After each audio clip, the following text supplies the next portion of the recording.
Top quality और consistent performance के लिए सिर्फ सिल्वर पंप नाम याद रखना। औरंगजेब पर वैसे तो सियासी लड़ाई पिछले कई दिनों से चल रही है, लेकिन कब्र को हटाने वाली मांग के बाद अब राजनीतिक युद्ध शुरू हो गया है। महाराष्ट्र के सीएम देवेंद्र फडणवीस ने औरंगजेब की कब्र को ढहाने की बात कही थी, तो महाराष्ट्र कांग्रेस के नेता देवेंद्र फडणवीस को औरंगजेब की तरह क्रूर बता रहे हैं। कैसे महाराष्ट्र में औरंगजेब पर सत्ता पक्ष वर्सेस विपक्ष हो गया है, वो भी देखिए।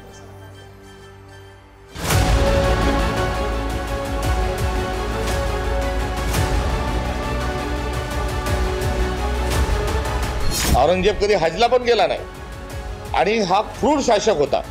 आज देवेंद्र फडणवीसही तेवढेच क्रूर आहेत। दुर्दैवानं आज महाराष्ट्रात हा देवेंद्र फडणवीस सारखाच आहे। त्यामुळे औरंगजेब आणि देवेंद्र फडणवीस यांचा कारभार एकसारखा आहे। ज्या औरंग्याने आमच्या हजारो लोकांना मारलं, त्याच्याच कबरीचं संरक्षण आम्हाला करावं लागतं। पण एक वचन तुम्हाला निश्चितपणे देतो, काहीही झालं तरी या महाराष्ट्रामध्ये औरंगजेबाच्या कबरीचं महिमा मंडन होऊ देणार नाही, त्याचं उदात्तीकरण होऊ देणार नाही।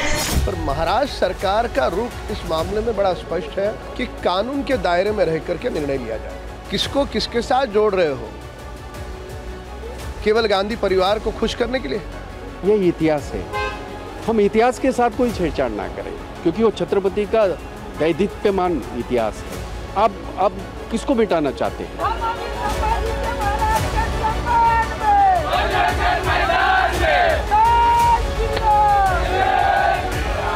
ये औरंगजेब की कब्र का कोई अर्थ नहीं है महाराष्ट्र में। छत्रपति संभाजी महाराज को श्रद्धांजलि देने का सही वक्त आ गया है, और वो श्रद्धांजलि यही है कि औरंगजेब की जो कब्र है खुलताबाद में, वो कब्र वहां नहीं होनी चाहिए, उसको उखाड़ कर फेंक देना चाहिए। महाराष्ट्र में औरंगजेब की कब्र जरूर है।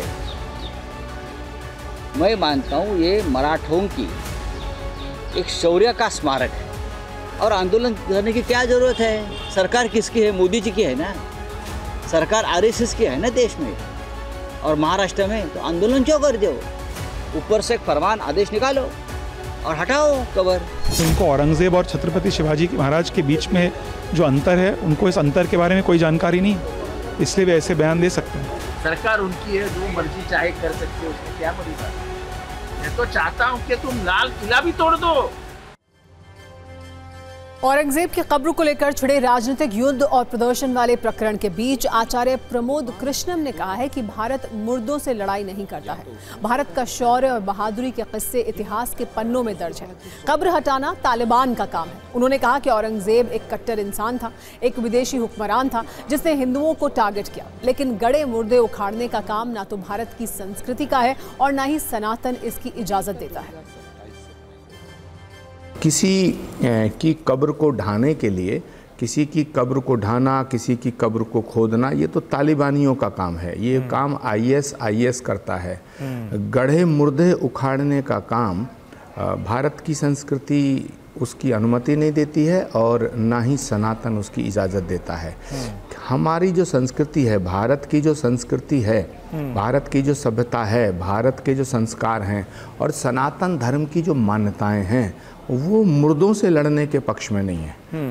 किसी मुर्दे की कब्र को उखाड़ के फेंक देना ये शौर्य और पराक्रम की निशानी नहीं है।